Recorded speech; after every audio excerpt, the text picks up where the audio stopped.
骑次行茶一点都不难啊。我说骑次行茶就是骑脚踏车。骑次行茶。对呀，骑次行茶一点都不难哦。可是一定要特别的注意安全。彤彤姐姐，你说要注意什么啊？注意安全，安全就是安全。点点，你听到了吗？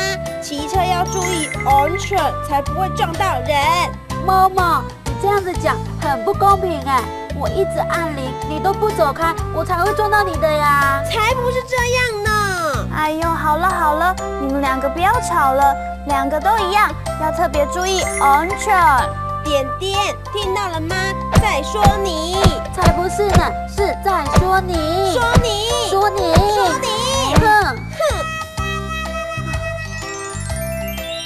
骑次行茶，骑次行茶，骑脚踏车。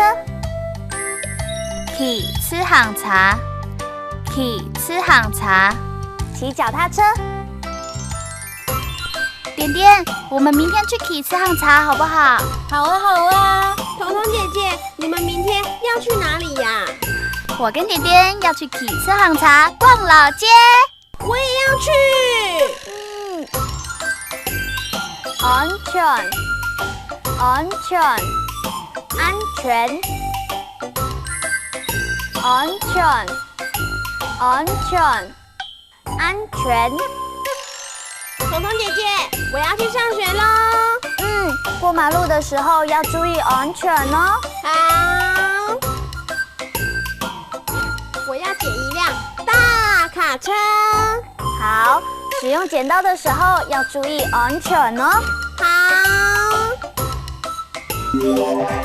骑次行茶，一定要注意安全哦。这两句客家话学起来了吗？阿兔啦啦，我们下次见喽。张来亮。